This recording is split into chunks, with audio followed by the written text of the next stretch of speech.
Kozhikode beach റോഡിൽ reels ചിത്രീകരിക്കുന്നതിനിടെ ഉണ്ടായ അപകടത്തിൽ യുവാവ് മരിച്ചു. വടകര കടമേരി സ്വദേശി ആൽവിൻ ടി.കെയാണ് മരിച്ചത്. വാഹനങ്ങളുടെ ചേസിംഗ് വീഡിയോ ചിത്രീകരിക്കുന്നതിനിടയിലായിരുന്നു അപകടം. ഉടൻ സ്വകാര്യ ആശുപത്രിയിലേക്ക് എത്തിച്ചെങ്കിലും ജീവൻ രക്ഷിക്കാനായില്ല. സംഭവത്തിൽ പോലീസ് കേസെടുത്തിട്ടുണ്ട്. ദിസ്ന സുരേഷ് ചേരുന്നുണ്ട്. ദിസ്ന, ഇത്തരം റീലുകൾക്ക് വേണ്ടി അപകടാവസ്ഥ സൃഷ്ടിക്കുന്ന ഒരു പതിവ് പരിപാടിയായി മാറിയിരിക്കുകയാണ്. ഈ വിഷയത്തിൽ പോലീസ് കേസെടുത്തു എന്ന് അറിയാൻ സാധിക്കുന്നുണ്ട്. ഇത്തരം റീലുകൾക്കൊരു കടിഞ്ഞാണിടാൻ ഇനിയുള്ള നടപടികൾ ഉണ്ടാകാൻ സാധ്യതയുണ്ടോ?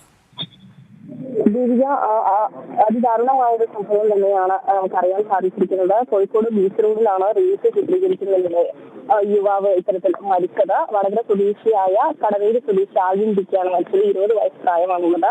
വാഹനങ്ങളുടെ ചേസിംഗ് വീഡിയോ ചിത്രീകരിക്കുകയായിരുന്നു. ആൽവിനായിരുന്നു ചിത്രീകരിക്കുന്നത്. അതിന്റെ കൂട്ടത്തിൽ തന്നെയുള്ള ഒരു വാഹനം വന്ന് ഇടിക്കുകയായിരുന്നു എന്നാണ് നമുക്ക് അറിയാൻ സാധിച്ചിട്ടുള്ളത്. അപ്പോൾ തന്നെ കൂട്ടത്തിൽ ഉണ്ടായിരുന്ന ആളുകൾ ആൽവിനെ സ്വകാര്യ ആശുപത്രിയിൽ എത്തിക്കാൻ ശ്രമിച്ചെങ്കിലും ജീവൻ രക്ഷിക്കാൻ കഴിഞ്ഞിരുന്നില്ല. ഈ സംഭവത്തിൽ വെള്ളയിൽ പോലീസ് സ്റ്റേഷൻ മുൻവശത്ത് വെച്ചായിരുന്നു ഈ സംഭവം നടന്നത്. തുടർന്ന് പോലീസും നാട്ടുകാരും ഒക്കെ തന്നെ ഓടിക്കൂടുകയായിരുന്നു. അപ്പോൾ തന്നെ ഈ വണ്ടി പോലീസ് അല്പസമയം കൊണ്ട് കസ്റ്റഡിയിൽ എടുത്തിട്ടുണ്ട് എന്നൊരു വിവരമാണ് നമുക്ക് അറിയാൻ സാധിച്ചിരിക്കുന്നത്. കൂടാതെ തന്നെ ഈ സംഭവത്തിൽ പോലീസ് കേസെടുത്തിട്ടുണ്ട്. എന്തായാലും അതിദാരുണമായൊരു മരണം തന്നെയാണ് സംഭവിച്ചിരിക്കുന്നത്.